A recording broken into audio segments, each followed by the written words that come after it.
you still think of getting high? I think of getting high every day. But my desires have changed. See, some temptation's over here. Temptation by itself is harmless. But when desire and temptation come together, it produces sin. And sin produces destruction and finally death.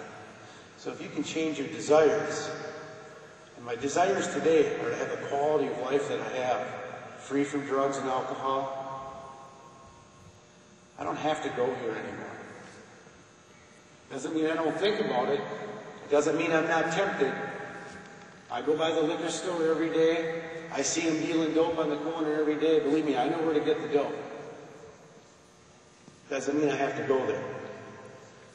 It is possible to change, because if I can do it, anyone can do it. And that's the truth, because I thought I was going to die a hopeless addict. Today, I'm living a helpful addict.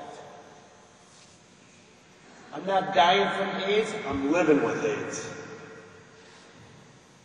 It's all a mindset. It's how we react to our circumstances. People ask me, Mark, how have you done it? I'm going to share with you before we close here. My mentor ain't nothing nice. He's a hard you-know-what. He speaks life into me. And I listen to him because he sees things that are going on in my life that I don't see. I may be going down the wrong road a little bit over here, but he sees that where I don't see it. And I listen to correction. I take advice. I take advice from guys who have been through it before. Here's what I think are the key components, not only to recovery, but I think of to life. And I call it your grip. In order to grip something, you got to have all your fingers and especially your thumb. Try to grip something without your thumb. It's pretty tough to do. You can get ripped out of your hands in a heartbeat. My recovery, my walk with the Lord, I have a grip on. The first component is your thumb, and it's the most important component. It's honesty and truth. If you don't have honesty and truth with yourself, most of all, and with God, with the people around you that care about you, you don't have nothing. Honesty and truth is the anchor. Your pointer finger is I quit pointing fingers and saying it was my circumstances, it was my boss's fault, it was the judge's fault, it was the cop's fault, it was the dope's fault. You know whose fault it was? It was my fault. I started taking ownership for the bad decisions that I made in my life. I quit pointing the finger at everything else around me. And I started taking ownership for where I was at in life. The third and most important thing, because it's your tallest finger, is your relationship with the Lord. Your spiritual foundation.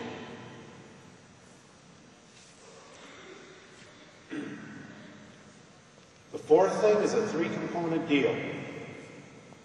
Gratitude, humility, and teachability. Grateful for the things that you have. Humble for the successes that you acquire. And teachable to go to the next level. Those components are so key, not only in recovery, but in life. There's a saying that I heard that says, you better be nice to the people on the way up. Be nice to people and kind to people on the way up, because you may pass them on the way down. And through life, we're all going to have a series of ups and downs in our life. And it's how we handle those ups and downs.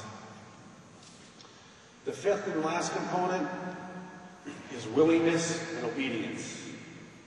And for me, it's willingness to accept biblical teaching in my life. Willingness to be obedient to the Bible to the best of my ability. You know, by no means I come here and say I'm any of this perfect holy roller, but I'll tell you what, I try not to make the same mistakes today that I made yesterday. And by the grace of God, and by just a little bit of effort on my part, my life is transformed, man. It's a miracle that I'm here to talk to you today. Because I can name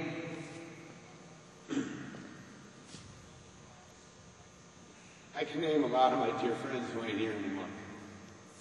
Guys who had a future and a hope that were taken out in the blink of an eye. So the question arises, you have a choice. Are you going to go down this road, or are you going to go down this road? If you have the attitude, it's not going to happen to me, that's the attitude that I had. That's going to be the other guy, that's the attitude that I had. Drugs are no respecter of persons. Rich, poor, black, white, successful, not successful, man, woman, it don't matter. It don't matter where you are, who you are. If you choose that way of life, they will destroy your life. I don't care what your social status is, it does not matter. How much athletic ability you have, it does not matter. So this year, especially you seniors that are here, as you're faced with a big transition coming into your life, start making the right choices. And if my prayer is that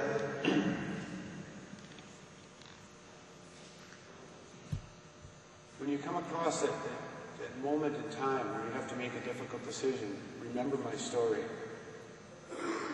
You don't ever want to have to sit in front of a doctor and hear him say, you have AIDS. It's a humbling experience.